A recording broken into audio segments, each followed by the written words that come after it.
kita hari ini akan membahas tentang topik modeling ya, topik modeling. Apa itu topik modeling? Nanti kita akan sama-sama lihat. Ada beberapa modul dulu ya yang akan kita gunakan, ada beberapa resources ya. Nah, resources itu semuanya sudah tersedia di GitHub-nya Taudata.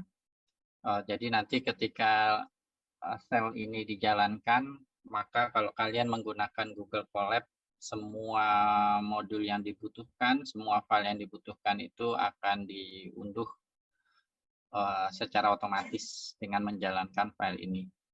Nah, tapi kalau misalnya kalian mau menjalankan secara lokal, maka satu persatu filenya ini diunduh secara manual lalu diletakkan di folder yang bersesuaian ya. Dalam hal ini berarti file ini Taudata NLPTM itu di folder di mana notebooknya berada. Lalu file-file lainnya ini kalian letakkan di suatu folder subdirectory data gitu ya. Nah, modul-modul yang digunakan utamanya ya modul-modul terkait itu ya text mining biasa. Ada spasi, sastrawi, NLTK ya, text block seperti biasanya. Cuma kalau NLTK kan biasanya sudah ada ya. Kalau kalian menggunakan Anaconda. Nah, ini agak banyak ya, kita pakai Gensim juga nanti untuk mengoptimalkan topik modelnya. Kalau saat ini model yang paling populer tuh LDA ya, tapi kayaknya sudah saatnya nih ada model baru untuk topik modeling karena ya apa itu ilmu terus berkembang ya. LDA itu sudah cukup lama. Nah, kita akan bahas itu ya. Nah, kita mulai dulu dengan yang bahasa Inggris. Dalam hal ini saya ingin menggunakan data ini ya. Data apa itu 20 News Group ya yang biasa kita gunakan sebagai ilustrasi aplikasi dari text mining ya di sini. Saya hanya ngambil 3 kategori, kalian bisa coba kategori yang lain atau seluruh kategori. Nah, load-nya sudah kita bahas sebelumnya ya. Jadi ini ada 1653 dokumen dari 3 kategori ini. Nah, terus untuk pre-processing-nya seperti biasa ini saya jadikan dalam satu fungsi ya. Jadi kalian bisa lihat fungsi yang ini nih, yang dari file ini nih, Taudata NLPTM, dia ada di GitHub-nya Taudata, bisa diunduh. Kalau kalian mau tahu dia di dalamnya apa aja gitu. Yang sudah kita bahas ketika kita membahas text preprocessing, kalau nggak salah sampai 3 pertemuan kita ngebahasnya. Karena memang preprocessing data teks itu lebih tricky ya dibandingkan preprocessing data biasa. Nah, makanya saya jadikan dalam satu fungsi biar kemudian kita tetap fokus pada materi yang kita bahas hari ini. Karena kalau proses cleaning-nya tidak dijadikan fungsi kayak gini, ya nanti code-nya akan overwhelm dengan pre-processing-nya. Jadi nanti takutnya, ini saya gantian aja deh, biar membedakan nanti. Takutnya kalian nggak fokus ke topik modelingnya, malah merhatikan pre-processing-nya. Nah, oke, ini setelah di-load, terus kita pre-processing. Untuk topik modeling ya, untuk topik modeling, maka pre-processing-nya hampir wajib ya hukumnya untuk melakukan lema ya. Jadi lema itu sangat dibutuhkan di topik modeling. Jadi topik modeling nanti sebenarnya adalah soft clustering.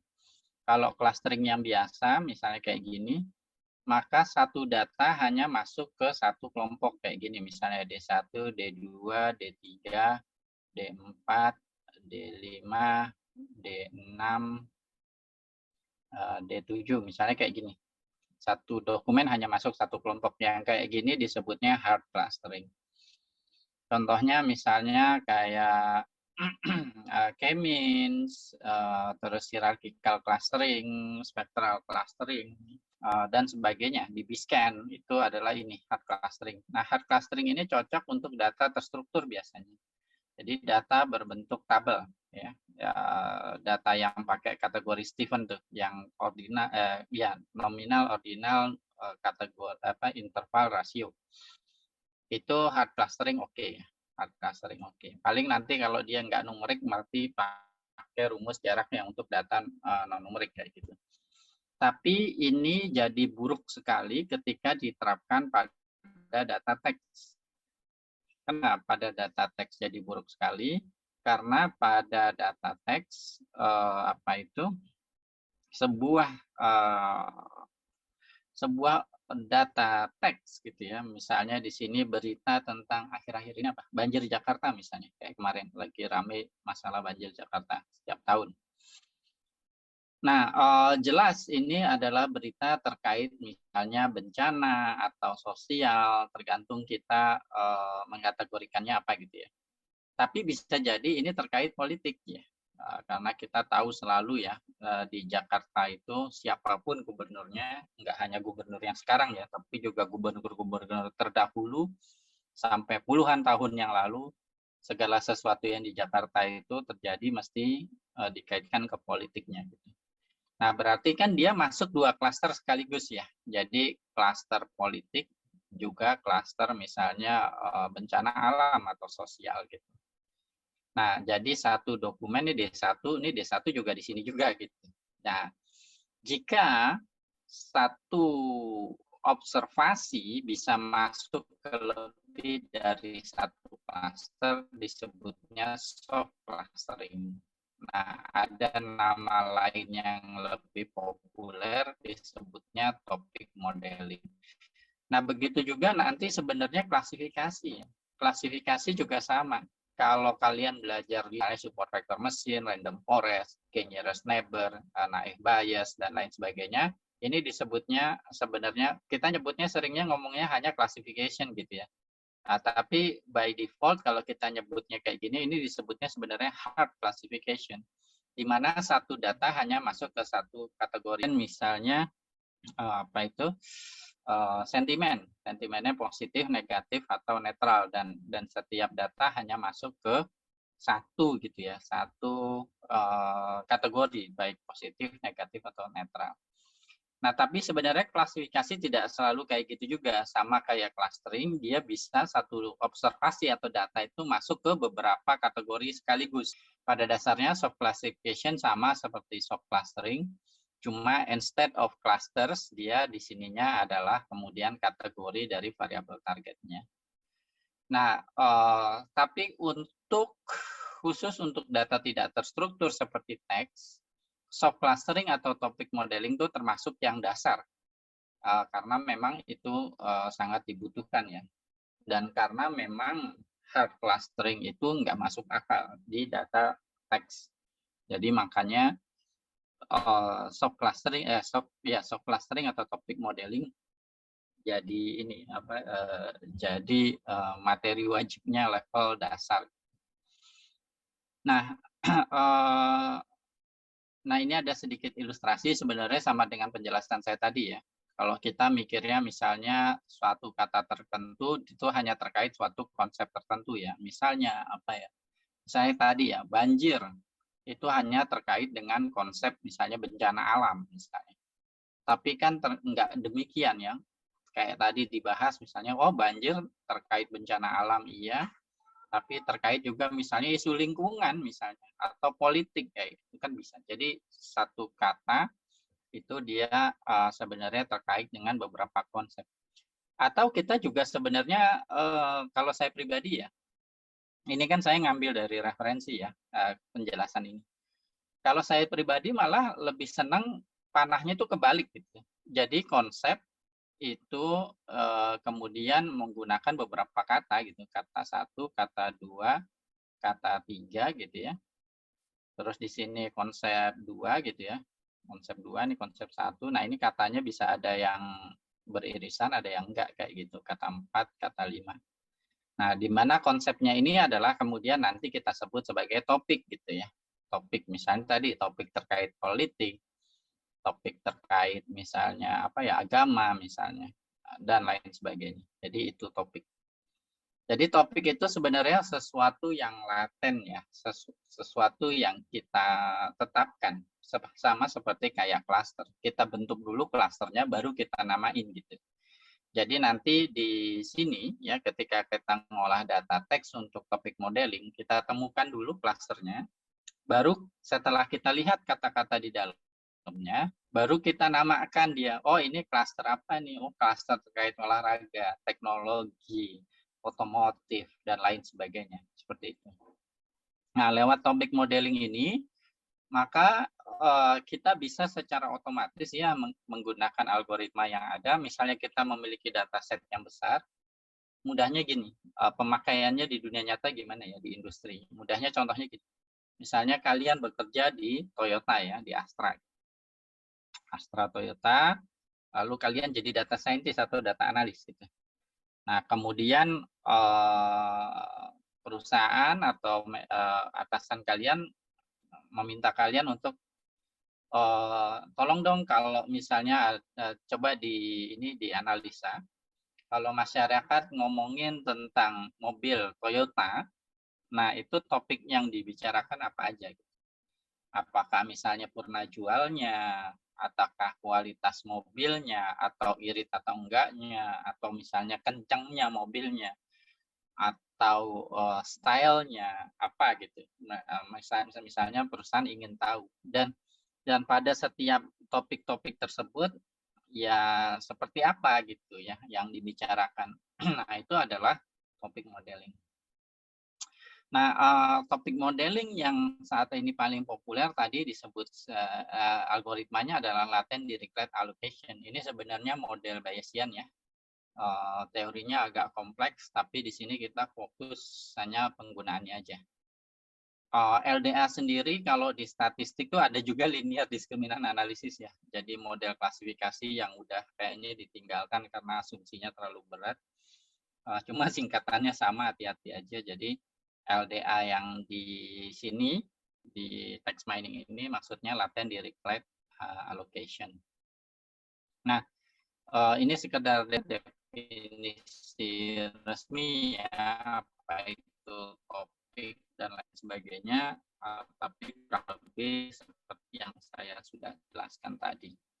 Topik itu sebagus di sini. Topik is cluster of words, sebenarnya intinya itu.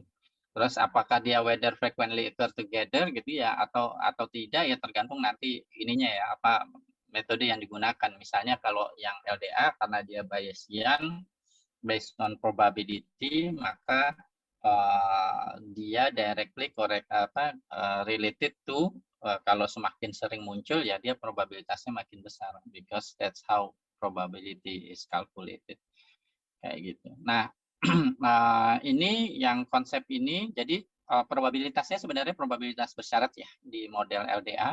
Nah, probabilitas bersyarat itu bisa dituliskan dalam bentuk ini disebutnya probability apa ya, graphical probability network kalau nggak salah. Ini mohon maaf saya agak lupa namanya. Tapi ini kayak probabilitas kemudian disajikan dalam bentuk graf gitu ya, dalam bentuk graf. Dan saya pikir ini bagus sih ya. Cuma ini sebenarnya cuma penjelasan dari bagaimana model LDA-nya dihitung. Nah, ini berarti kalau kayak gini adalah parameter inputnya, berarti theta tergantung pada alpha, Z bergantung pada theta misalnya, nah V bergantung pada beta, dan seterusnya. Nah, kita ngitung si W-nya ini. Nah, ini weight dari kata ke J dari dokumen ke I gitu ya, kayak gitu. Evaluasi dalam hal ini sih sama ya dengan masalah clustering secara umum. Di machine learning atau di data science selalu ya, kalau kita bicaranya unsupervised learning atau kayak clustering gitu, maka tantangan paling utama pertama yang muncul adalah masalah evaluasi. Evaluasinya ini tricky ya.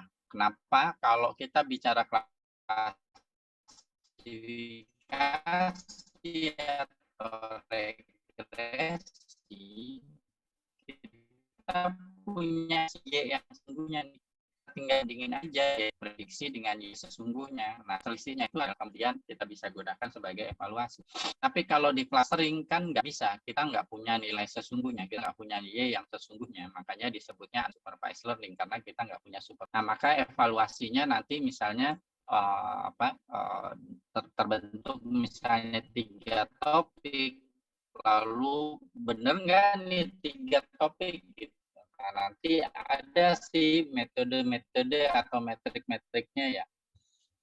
Tapi pengalaman saya pribadi menggunakan machine learning di dunia nyata, saya belajar di data terstruktur misalnya kayak K-means, kita punya siluet, koefisien, lalu ada namanya misalnya inersia, Davis-Boolean index, dan lain sebagainya. Ada beberapa matriks untuk mengukur seberapa baik hasil clusteringnya, tapi di dunia nyata sih tetap nomor satu itu interpretability ya, interpretability. Jadi seberapa mudah si klasternya diinterpretasi dan masuk akal apa enggak kayak gitu. Itu tetap evaluasi akhirnya yang paling utama di dunia nyata. Nah, nanti juga di topik modeling kurang lebih sama ya. Ketika kita ketemu nih misalnya 3 klaster atau 3 topik, lalu ini topik ini apa aja, gampang nggak namainnya? Kalau misalnya nggak gampang berarti kayak something wrong nih, mungkin 3 bukan yang terbaik kayak gitu. Seperti itu. Mungkin kita lebih banyak topik atau misalnya topiknya dikurangi. Di literatur sendiri, misalnya kayak di sini ya, itu ada beberapa rekomendasi dalam mengevaluasi si topiknya. Ada word intrusion misalnya, kita ambil misalnya 10 kata dari klasternya, terus habis itu kita sengaja satu dikeluarin, terus kita kayak ngasih ke beberapa orang, misalnya 30 orang, terus coba mereka nyari satu kata yang beda di antara 10 kata tersebut, yaitu kata yang diganti tadi. Kalau misalnya kebanyakan orang mampu dengan mudah membedakannya, misalnya, oh ini katanya yang ini, maka itu berarti topiknya bagus, kayak gitu. Dan seterusnya. Jadi itu ini ya, evaluasinya tuh manual gitu. Jadi pakai human intrusions disebutnya. Human in the loop. Jadi word intrusion misalnya. Terus ada juga topik intrusion seperti ini, dan seterusnya. Cuma kalau kayak gini tidak bisa digunakan untuk optimasi parameter ya. Jadi kalau kita punya model gitu kan ya, kan kita berarti model ini biasanya punya parameter. Nah, kita kan kepinginnya parameternya ini yang optimal. Nah, biasanya di machine learning yang biasa gitu ya, terutama supervised learning, proses mendapatkan ini parameter optimal kita bisa pakai beberapa metode kan. Kayak minggu lalu kita bahas ada metode grid CV misalnya. Ada metode randomized search misalnya, dan seterusnya. Grid search ya, grid search CV, terus randomized search CV, atau randomized search sih lebih tepatnya, CV-nya cross validasinya. Nah, kita bisa lakukan itu karena kita punya variabel targetnya. Nah, tapi kan kalau di di clustering kita nggak punya. Nah, akhirnya ada sih metriknya ya. Nanti ada beberapa metrik coherence misalnya namanya di Gensim ya, untuk kita mengoptimalkan si topiknya. Itu bisa dilakukan ya tapi dengan catatan, dengan asumsi bahwa ya kita fokus ke metrik itu, yang bukan berarti mengoptimalkan interpretability ya, tapi berdasarkan metrik itu aja secara matematis. Nah, yang lebih utama sebenarnya ini ya, evaluasi ini. Tapi ini bisa nih kita pakai metode algoritmik seperti ini untuk mendapatkan parameter optimal. Cuma kalau kita pakai kayak gini kan nggak bisa ya, karena kita nanya 30 orang untuk kemudian menilai apakah topiknya itu cukup baik apa enggak. Jadi kita tidak bisa looping seperti yang kita lakukan di sini. Nah, saran saya sih biasanya pengalaman saya pribadi itu biasanya saya lakukan ini dulu ya, optimasi parameter dengan matriks yang bisa dihitung secara komputasi. Baru nanti kalau udah dapat topik yang optimal, biasanya saya pakai 2 atau 3 alternatif gitu ya, kayak gini misalnya, satu lagi misalnya 4 topik gitu. Nah, terus masing-masingnya saya serahkan ke domain expert atau business expert misalnya. di dunia nyata, lalu mereka yang akan kemudian menilai mana topik yang paling bagus dan paling masuk akal. Misalnya parameter jumlah topik dalam hal ini, misalnya mana yang lebih baik menurut mereka, yang 4, yang 2, atau yang 3, kayak gitu. Jadi itu masalah evaluasi ya, dan itu termasuk yang sangat penting untuk dipahami dengan baik. Jadi di pre-processing-nya kata dasar penting ya. Kita bisa filtering bahkan tidak hanya lemma atau kata dasar ya. Nah, tapi juga kemudian kita belajar post-tag ya. Nah, post-tag menjadi penting banget di topik modeling. Post-tag itu apa? Jadi membedakan token menjadi bentuk posisinya. Apakah dia kata benda, kata kerja, kata sifat, dan lain sebagainya. Nah, untuk clustering kata, misalnya gini ya, logikanya ya, kalau saya baca dokumen gitu ya, panjang gitu ya, misalnya skripsi mahasiswa gitu, skripsi. Lalu saya ingin mengetahui ini topiknya apa aja yang dibahas di skripsi ini. Maka kata kerja seperti kayak tadi berlari, makan, dan lain sebagainya ya, kata sifat juga misalnya indah, cakep, dan lain sebagainya, itu kan nggak menentukan topiknya. Ya, kalau kita pikir-pikir, kita menentukan misalnya kita baca berita nih, berita di Kompas misalnya atau detik.com, sebenarnya untuk menentukan ini lagi ngomongin tentang apa, kan sebenarnya perlunya kata benda aja ya. Kalau bagi manusia, oke, mungkin dia butuh kata kerja, kata sif untuk supaya ngebacanya kalimatnya enak gitu ya. Tapi bagi mesin, bagi komputer gitu ya, itu dia nggak butuh ini kata kerja, kata sifat. Makanya nanti akan ditunjukkan bahwa post-tag ya, post-tag dan lemma ya, processing di topik modeling, lemma dan post-tag ini menjadi sangat krusial sekali. Kalau kita memasukkan kata kerja, kata sifat, karena dia in most cases dia frequently ada ya di dokumen kita, dan dia akan menjadi kata yang penting yang muncul di topiknya, tapi kan sebenarnya nggak bisa diinterpretasi gitu ya, karena ya kata kerja, kata sifat itu nggak membantu kita kemudian untuk menentukan suatu teks tertentu dia topiknya apa. Makanya nanti di pre-processing saya selalu bilang kalau ngajar data science ya, di pertemuan apapun, di topik apapun, pre-processing itu tidak pernah tunggal. Nah, pre-processing itu dioptimalkan berdasarkan kita mau pakai model apa gitu. Kayak kemarin ya, kita bicara sentimen analisis. Di sentimen analisis, pre-processing, kalau kita filtering stopwords itu harus hati-hati, berbahaya. Misalnya tidak suka mie ayam, tidaknya bisa ke filter, akhirnya jadi suka mie ayam. Nah, itu jadi berbahaya kan. Apalagi kalau menggunakan kayak gini ya, lemma, post-tag, ambil kata benda. Udah netral semua jadinya, sentimen analisisnya ngaco jadinya. Nah, jadi itu dan itu terjadi tidak hanya di data tidak terstruktur ya, di data terstruktur pun demikian.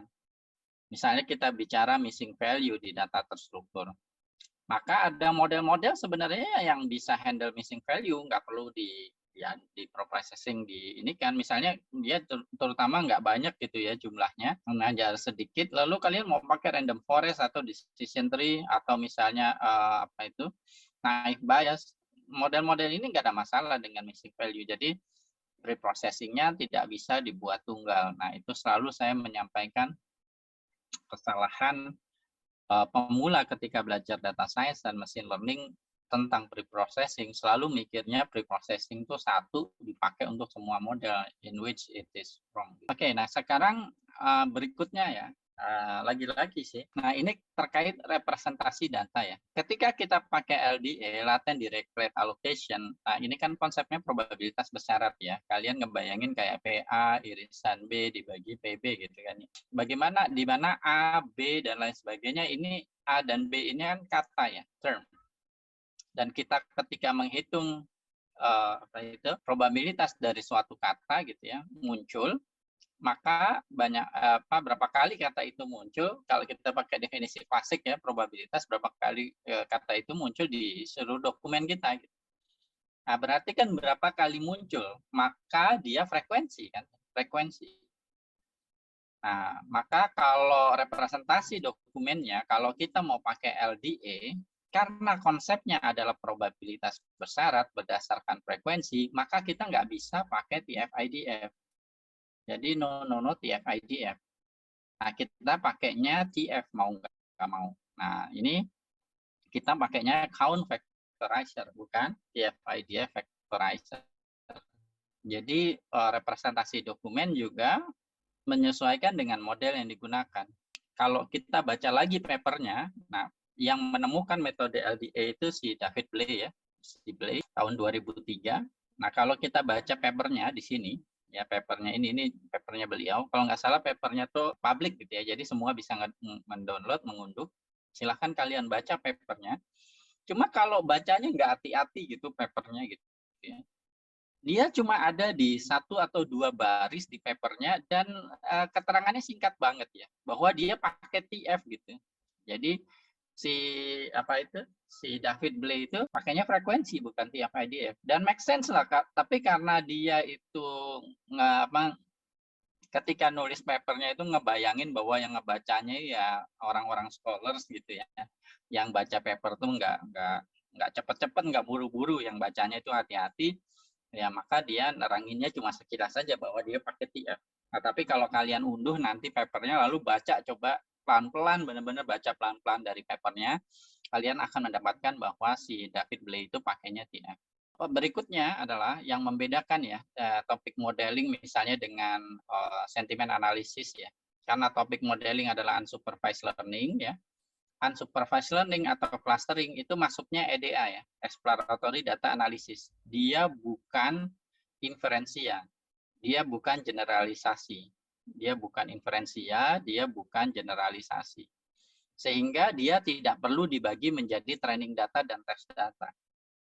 Ya. Kalau sentimen analisis, klasifikasi, dan regresi, dia metode inferensia.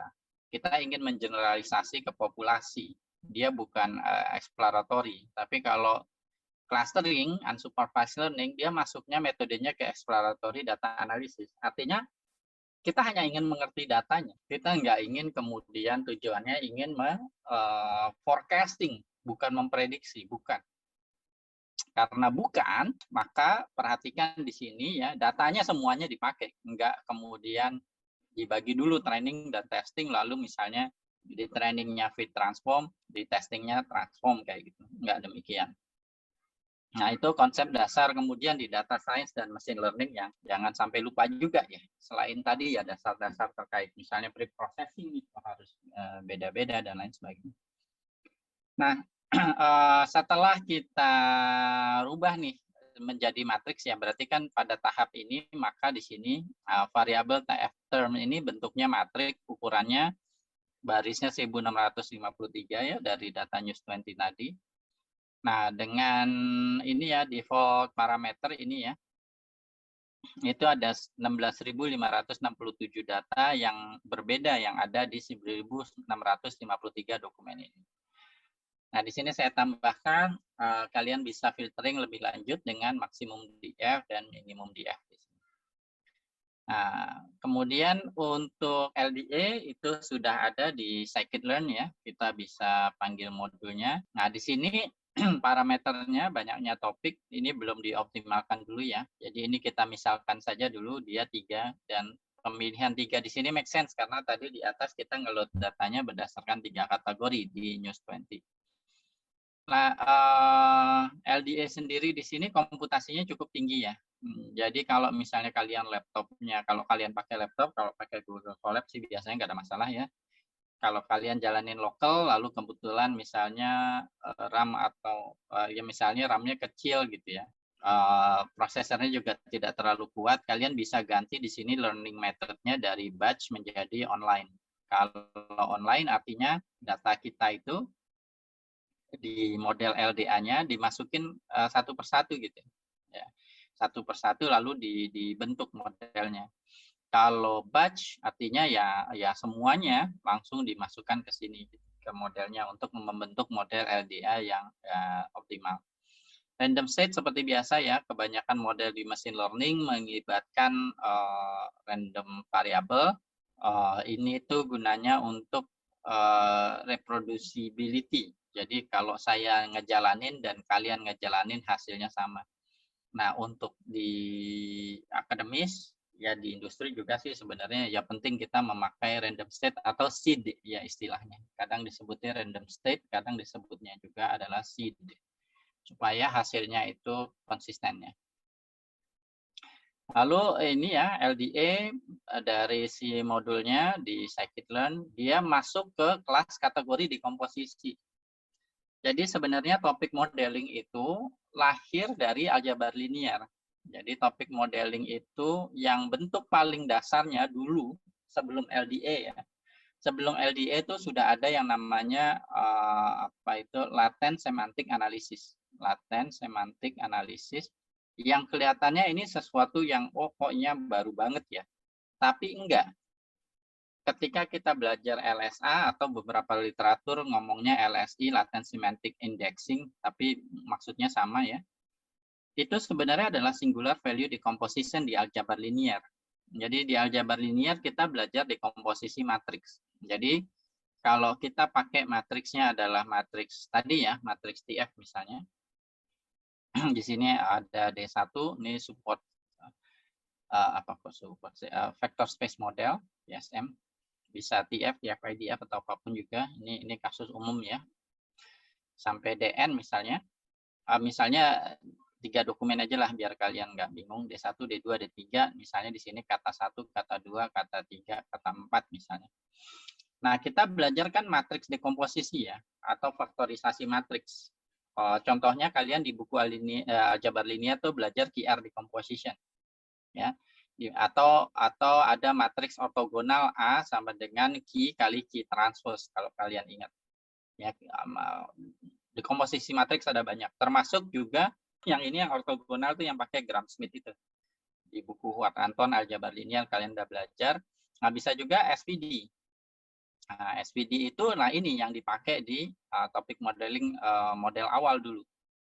Jadi ini matriks ini dirubah menjadi matriks atau ini biarin aja sampai N gitu ya. Maka di sini adalah matriks ukuran N kali K ya. Jadi N baris, K kolom. Di sini misalnya sampai M gitu ya. Lalu di sini ada matriks K kali K. Terus di sini ada matriks K kali M. Nah, perhatikan matriks ini adalah N kali M.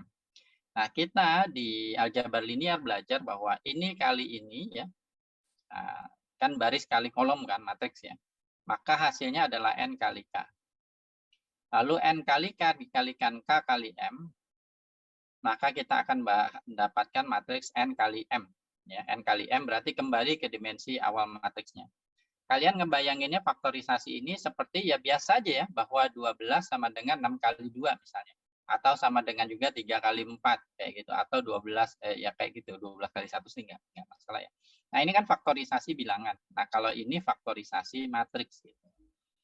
Nah, tentu saja sebagaimana bilangan itu faktorisasinya faktornya lebih dari 1, maka matriks juga nanti ada lebih dari 1 cara. Makanya ada di sini ada ortogonal, ada ini QR ya, ada support singular value decomposition. Nanti di bawah ya, di modul ini ada non-negative matrix factorization dan lain sebagainya. Nah, yang menarik sekarang di sini adalah kalau gimana cara dapetin SVD-nya itu pakai eigenvalue ya, dan itu juga sudah dibahas di aljabar linear. Nah, ini adalah matriks diagonal dari eigenvalue-nya. Nah, yang menarik tapi kemudian adalah, dan ini juga kemudian menjadi penggunaan kedua dari topik modeling, adalah faktor si K-nya ini. K-nya ini. Perhatikan K-nya saya bisa isi berapapun juga. Ketiga matriks ini kalau dikalikan tetap aja jadi N kali M. Nggak peduli K-nya berapapun. Contoh kalau K-nya saya pilih 2, maka N kali 2, lalu nanti 2 kali M, hasil akhirnya N kali M juga. Kalau saya ganti 3 K-nya, ya, maka N kali 3 kali 3 kali M. Maka N kali M juga dapat. Jadi nanti K-nya itu apa sebenarnya? K-nya itu adalah jumlah topik. Jumlah topik di dokumen sini nih, dokumen ini.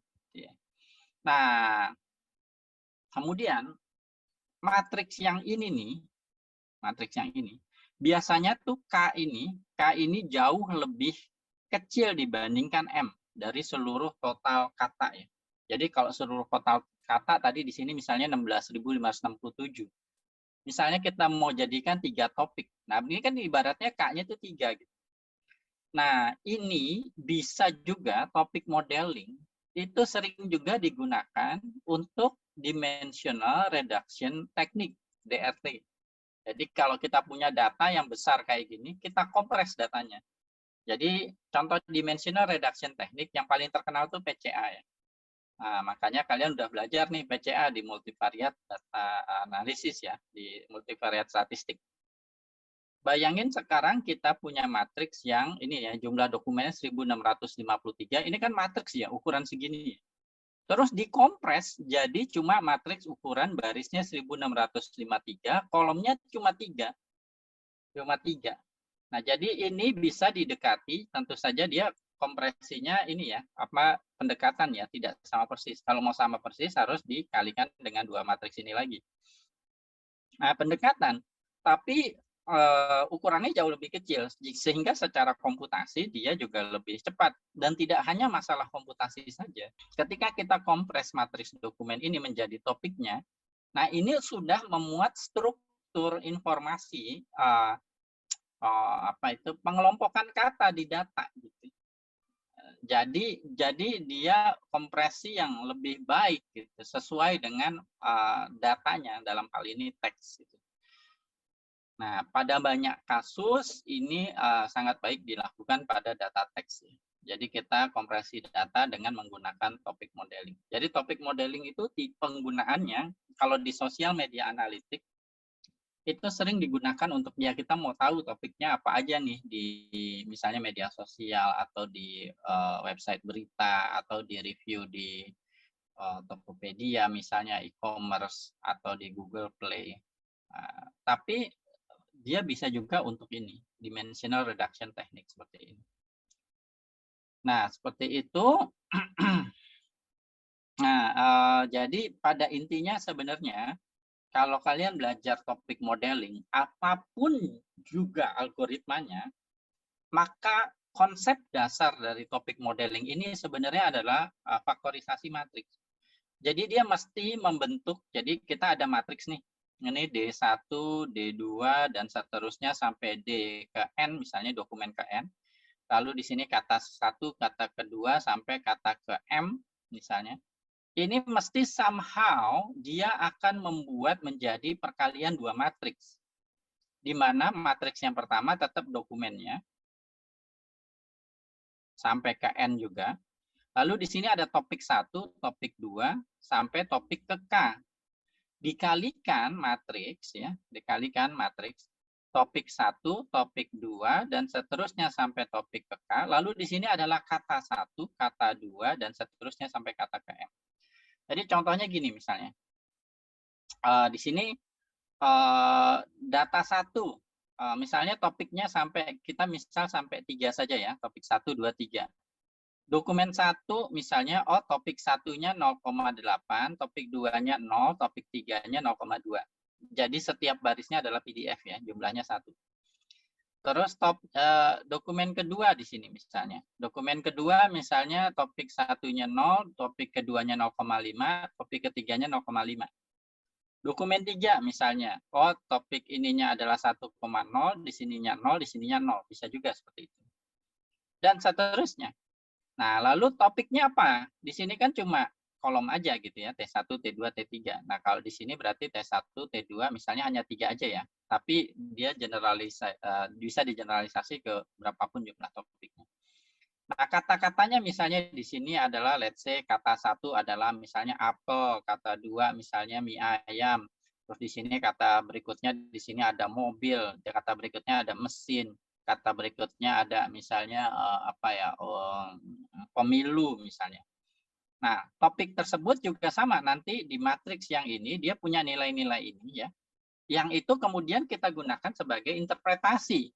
Misal topik 1 di sini kata-katanya terkait misalnya pisang, mie ayam, misalnya terus bakwan. Berarti topik 1 terkait makanan atau kuliner.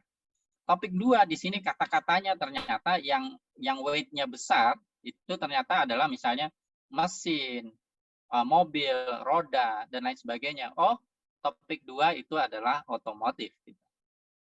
Nah, maka nanti kita namakan topiknya berdasarkan kemudian weight dari si topik itu pada matriks ini yang besar tuh di kata apa gitu. Nah, nanti itu bisa kita keluarkan dalam model kita untuk kemudian kita interpretasikan topik yang terbentuk di data itu topik apa. Semakin kita mudah dalam menamakan topik ini, biasanya menandakan bahwa model kita bagus ya, model topik modeling kita bagus. Ya. Nah, kayak gitu. Jadi apapun metodenya, nanti kalau kalian baca literatur ya, ada metode LDA, ada LSA, ada PLSA, ada metode nanti NMF, ada banyak metodenya topik modeling. Apapun metodenya, minumnya teh botol sosro, salah. Apapun metodenya, intinya dia akan membentuk 2 matriks ini. Nah, kalau SPD tadi dia bentuk 3 matriks ya, di tengahnya ada lagi matriks lain. Tapi tetap aja ada 2 matriks ini. Jadi selalu sebenarnya, makanya si LDA ini masuknya ke kelas dekomposisi. Nah, ini kan sebenarnya dekomposisi. Jadi waktu kita belajar aljabar linear dulu di semester awal, saya juga dulu waktu S1 nggak tahu gitu ya, saya cuma nelen aja, diajarin tentang faktorisasi matriks sama dosennya, sama bukunya, ya saya telan aja. Ketika saya belajar tentang data science, belajar tentang topik modeling, akhirnya baru ngeh, oh salah satu aplikasi dari faktorisasi matriks itu adalah topik modeling. Nah, ini ini ya langsung .fit dari si VSM-nya, representasi datanya TF dalam hal ini. Nah, LDA di sini masih berbentuk seperti ini ya, dia objek ya. Nah, kalau kita mau melihat matriksnya gitu ya, misalnya matriks VSM topics ya, berarti yang tadi matriks VSM topics itu adalah matriks yang di sininya dokumen barisnya, di sininya adalah topik gitu ya. Nah, karena kita tadi 3 topik, maka ukurannya 1653 kali 3. Nah, perintahnya adalah LDA.transform lalu TF. Maka kita dapat ini nih, matriks ininya. Nah, kalau kalian mau menggunakan topik modeling sebagai dimension reductional technique ya, mengkompres data karena tadi matriksnya besar ya, maka kalian pakainya ini, matriks ini, VSM topics-nya. Kayak gitu. Nah, terus kalau ada saya lihat juga beberapa data scientist maksa ya, tapi ini tidak dianjurkan, cuma biasanya sih kalau saya pribadi jadi masuk ke EDA-nya topik modeling gitu ya. Kalau seandainya setiap dokumen itu kita pakai softmax ya disebutnya. Softmax itu apa? Jadi kan satu dokumen tadi, dokumen ke I, nah dia kan bisa masuk ke topik 1, topik 2, dan seterusnya sampai topik ke K kan, di mana di sininya probabilitas semua. Terutama kalau pakai LDA ya, kalau pakai SVG tentu saja bukan probabilitas, tapi pakai weight biasa. Tapi regardless akan ada probabilitas yang lebih besar ya di masing-masing topik ini. Nah, kalau kita misalnya hanya ngambil yang terbesarnya saja, nah itu disebutnya argmax ya, argumen maksimum. Jadi kita bukan nggak tertarik nilainya berapa di sininya, dia terbesarnya, tapi dia ada di mananya gitu, di indeks keberapanya. Nah, itu disebutnya argmax. Kalau kita hanya kemudian setiap dokumen kita assign hanya ke satu topik saja, jadi dipaksa ke hard clustering gitu ya, maka kita bisa lakukan itu dengan cara seperti ini. Jadi kayak gini misalnya nih, di sini nih. Kita lihat aja yang aslinya ya, data aslinya di sini.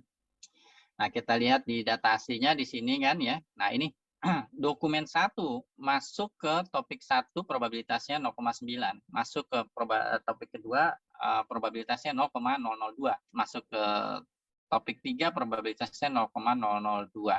Maka jelas dokumen 1 masuk. Topik 1 itu apa? Matriks yang ini kita belum tahu. Kita baru tahu bahwa oh iya, dokumen 1 lebih masuk ke klaster pertama atau topik pertama ketimbang topik yang lainnya. Misalnya dokumen terakhir. Nah, dokumen terakhir juga di sini. Nah, dokumen terakhir itu masuk ke topik 1 probabilitasnya 0,2, topik 2 probabilitasnya 0,002, masuk ke topik 3 probabilitasnya 0,7. Nah, jelas bahwa dokumen terakhir ini lebih ke topik ketiga, ya, topik ketiga dengan probabilitas 0,7. Dia terkait juga dengan topik pertama, tapi tidak terlalu besar. Nah ini, jadi dia adalah soft clustering. Ya, dia masuk ke semuanya, ke semua topik, tapi dengan probabilitas yang berbeda-beda, dengan weight yang beda-beda. Nah kalau kita mau maksa, ya maksa ini menjadi bentuk integernya dengan cara kita, ya kayak tadi ya, oh, ini berarti dokumen 3 masuk topik 3 karena dia probabilitasnya paling besar. Oh, dokumen pertama masuk topik 1 karena probabilitas paling besar 0,9 misalnya. Dan seterusnya itu sih bisa-bisa aja. Tapi hati-hati ketika melakukan hal itu di dunia akademik.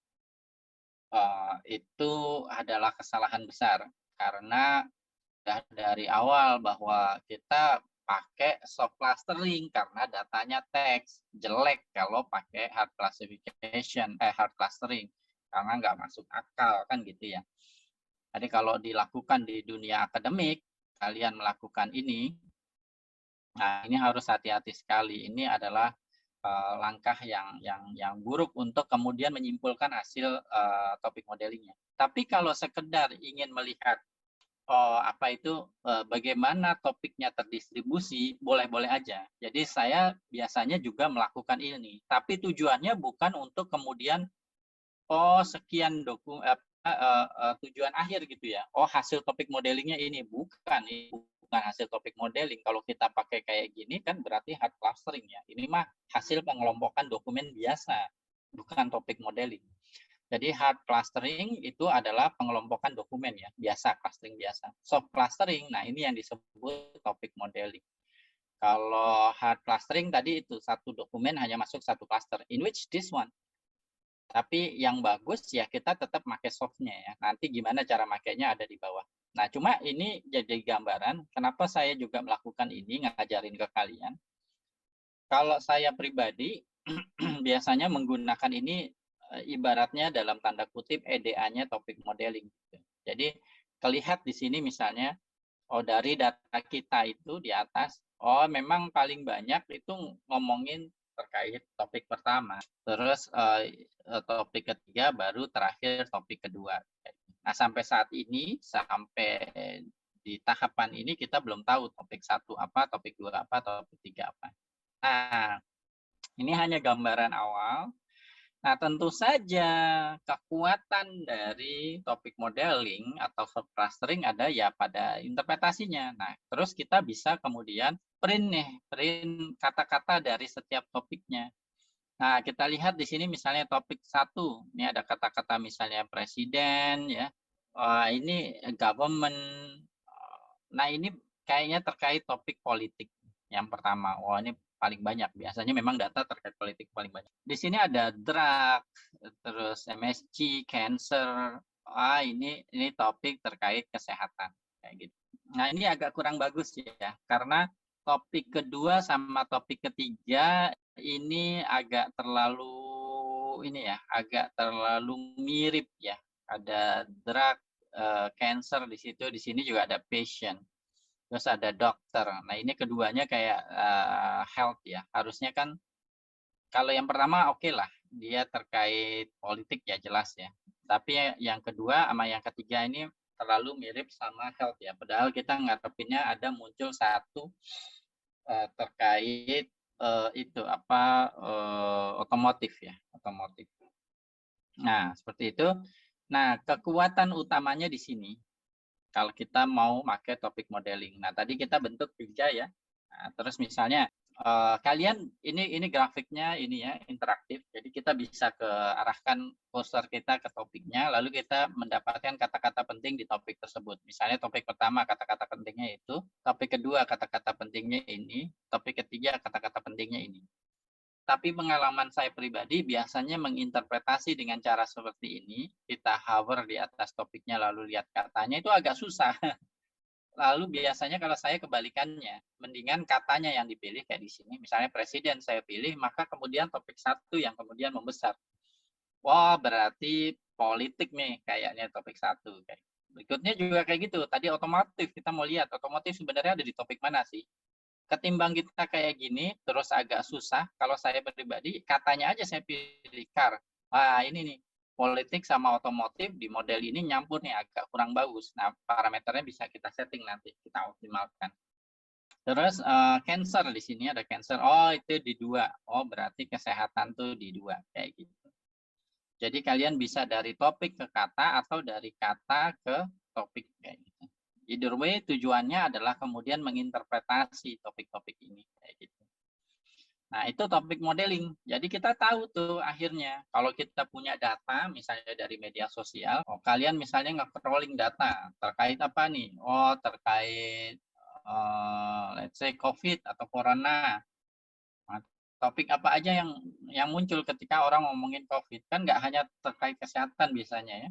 Ada faktor politiknya, ada faktor ekonominya, ada faktor agamanya, ada faktor lingkungannya. Sering juga digadang-gadangkan katanya gara-gara COVID lingkungan agak membaik ya, karena orang nggak keluar rumah, pesawat berhenti, jadi udara jadi polusinya berkurang gitu. Nah, ada terkait ekonomi, orang banyak kehilangan kerjaan, ada terkait agama, masalah isu vaksinnya halal apa enggak. Nah, topik-topik itu bisa kita tangkap secara otomatis dengan metode topik modeling ini. Nah, untuk level S1 biasanya sampai topik modeling ya, tapi pengalaman saya sangat bermanfaat juga kalau kita pakai semi-supervised LDA. Jadi, apa itu, kalian baca di sini, ini opsional ya, ini opsional sunnah sifatnya. Tapi kalau kalian pelajari akan jauh lebih baik karena kelemahan dari semua metode unsupervised learning atau clustering, baik di data terstruktur maupun tidak terstruktur, biasanya sulit untuk mendapatkan hasil clustering yang baik. Oleh karena itu, muncullah di machine learning, di data science, metode yang disebut metode semi-supervised. Jadi nanti kita pakai seed kata gitu. Misalnya dari data kita tahu bahwa orang kalau ngomongin COVID pasti nanti ngomongin juga kesehatan, misalnya dokter, terus antigen, swab. Terus pasti juga ngomongin terkait ekonominya, PHK misalnya, terus tutup usaha, apa ya, bangkrut misalnya. Terus pasti juga terkait misalnya agama, misalnya halal, haram. Gitu. Maka di LDA-nya bisa dikasih seed ini, kata-kata ini, list of kata-kata yang kita yakin nanti akan muncul topik-topik ini di LDA-nya. Supaya LDA-nya membentuk topik yang lebih koherensi istilahnya. Jadi lebih mudah diinterpretasinya gitu. Nah, itu disebutnya semi supervised LDA. Jadi nanti akan dapat model yang lebih baik lagi. Cuma itu nggak saya masukin memang di sini karena maksudnya agak advance ya. Tapi kalau mau belajar sih. Nah, bagaimana dengan bahasa Indonesia? Nah, ini saya pakai data dari GitHub-nya ini nih, Rizal SP. Silahkan, saya nggak mengakui ini data saya, jadi datanya saya ambil dari situ, saya ambil langsung dari sumbernya. Nah, ini contoh dia kalau kalian buka repository ini ya, dia punya beberapa contoh sentimen analisis bahasa Indonesia datanya. Dia share tuh ke orang baik hati dia. Kita load data dari situ, kita ambil hanya karena kita nggak bicara sentimen analisis ya, kita bicara topik modeling, maka kita ambil statusnya aja kayak gini. Dan di sini saya pakai data tentang opini film ya. Sentimen analisis sih awalnya. Jadi ada kolom sentimen di situ, ada ID, sentimen, ada terus kemudian text tweetnya. Saya ambil hanya text tweetnya aja karena kita lagi di topik modeling di sini. Cuma kemudian yang mau saya sampaikan adalah di itu ya, dalam hal ini misalnya kita mau melakukan ini nih, post tag ya. Nah, ini dalam bahasa Indonesia lalu lakukan post tag filtering ya. Jadi ini biasa ya pre-processing pakai fungsi clean text yang tadi di tahu data. Lema dikasih lema tapi lemanya lema bahasa Indonesia dalam hal ini otomatis kalau kita kasih language-nya ID gitu ya. Nah, kemudian melakukan ini post tag ya. Nah, ini post tag-nya punya Mas Yudi Wibisono kalau nggak salah namanya ya. Nah, ini beliau udah buat tagger ya pakai modul NLTK gitu untuk kemudian memfilter datanya hanya kata benda saja. Nah, ini bisa kalian modifikasi, tapi defaultnya sih kata benda ini ya, NN, NNP, NNS, NNPS, CC. Tapi kalau mau kalian bisa modifikasi itu sesuai dengan kebutuhan. Nah ini hasilnya seperti ini ya, sampah film. Actingnya ini berarti masuk kata benda ya di sini ya. Nah ini bisa juga kalau mau kalian rubah lagi jadi string gitu ya, ya tinggal kalian join aja seperti ini. Maka dia berubah lagi jadi string. Nah tapi cuma bentuk tadi ya, bentuk ini, bentuk yang list of tokens. Jadi kalau kita data postek di sini saya misalnya print out 3 data pertama. Nah, ini kan list of ya, list of tokens of kata benda gitu ya. Nah, ini diperlukan struktur ini. Jadi kalau tadi kita LDA di atas, kan saya selalu bilang ya, data science, machine learning, selalu intinya tuh struktur data, struktur data, struktur data. Nah, data di sini, ya data di struktur data di sini, ketika kita melakukan LDA, oke kita pakai TF tadi, tapi struktur data yang masuk untuk ke TF-nya apa? Struktur datanya adalah string, list of string ya. Kalau kita lihat di sini, misalnya, nah kenapa saya suka ngeprint gini? Untuk menunjukkan struktur datanya. Lihat dokumen pertama bentuknya string, ya. Maka kalau kita misalnya D1, D2, D3, maka kita lihat nanti akan string semua. Nah, itu kalau mau membentuk LDA-nya. Tapi kalau kita mau optimasi parameternya, ya kita pakai modul Gensim, maka struktur datanya tidak lagi list of string, tapi kayak gini, list of list ya, atau list of tokens. Dalam hal ini list of tokens of kata benda.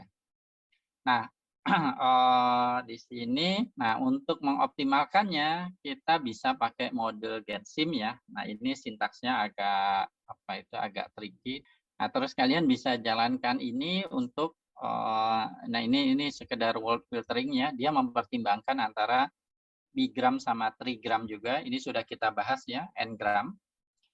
Cuma kalau di Gensim itu manual, kita membentuk n-gramnya, di sini hanya nyoba sampai 3 gram, jadi kayak mie ayam itu berarti 2 gram, pisang goreng berarti 2 gram, keras kepala 2 gram, buah hati 2 gram, tapi bahasa Indonesia jarang ya yang 3 gram sebenarnya.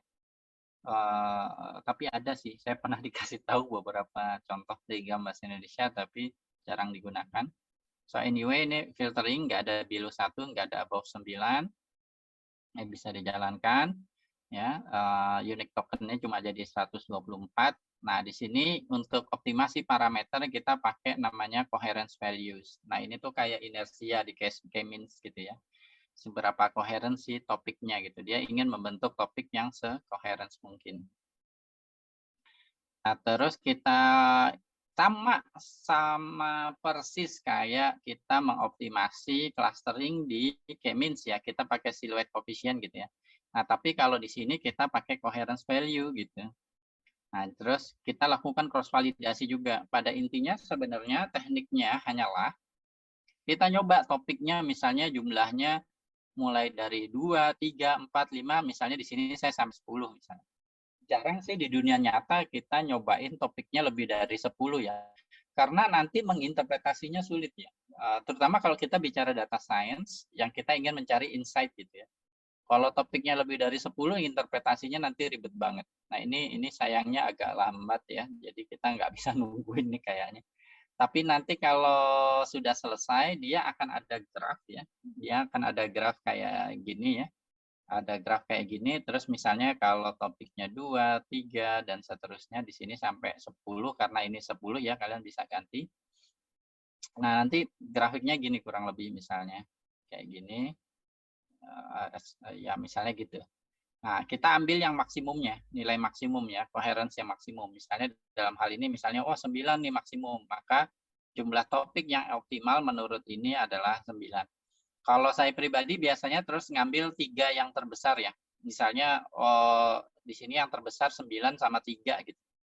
Maka saya akan nyoba ngeluarin kayak tadi yang ininya PyLDA vis-nya, visualisasi interpretasinya saya akan nyoba 2 value atau 3 value yang paling besar coherence-nya. Lalu model yang akan saya pakai di akhirnya itu nggak selalu yang terbesar, Tapi mana yang kemudian paling mudah diinterpretasi, itu model yang digunakan kayak gitu. Nah, itulah kurang lebih topik modeling ya. Ini sebenarnya masih ada lagi di bawahnya, ada NMF ya. Tapi saya pikir nggak perlulah, karena di dunia nyata juga biasanya pakainya LDA ya. NMF itu tahun 90-an, sekarang udah jarang sih ditinggalkan. Kalau LDA itu kan pendekatannya probabilistik, statistik. Kalau NMF itu pendekatannya matematik lewat faktorisasi matriks tadi, murni faktorisasi matriks. Nah, yang membedakan kemudian di NMF, dia sebenarnya ini ya, optimasi berkendala. Jadi dia menahan nilai di matriksnya ini, di sini, itu agar selalu positif selalu. Makanya nama metodenya non-negative matrix factorization. Jadi jangan sampai ada yang negatif. Lagi-lagi saya selalu bilang, metodenya apapun juga, pasti dia menghasilkan matriks ini. Dokumen topik dan ini ditranspos ya harusnya. Topik dokumen. Jadi ini kata-kata topik gitu. Jadi kita bisa tahu nih topik 1, oh ini terkait finance. Topik 2, oh ini terkait kesehatan. Topik 3, oh ini terkait pendidikan kayak gitu. Jadi dari matriks topiknya ini kita tahu masing-masing topik interpretasinya apa. Dari matriks yang ini kita tahu dokumen ini masuk ke topik apa kayak gitu. Nah, itu.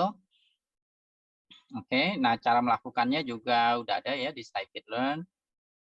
Bisa dilakukan, nanti hasilnya sama persis seperti yang di atas ya. Jadi setiap topik kata pentingnya apa, tapi dengan pengecualian. Pengecualiannya adalah dia tidak bisa mengeluarkan ini. Nah, ini visualisasi ini ya, itu hanya di LDA. Di metode lain kita tidak bisa. Makanya memang utamanya LDA sih di topik modeling. Gitu. Jadi itulah topik modeling.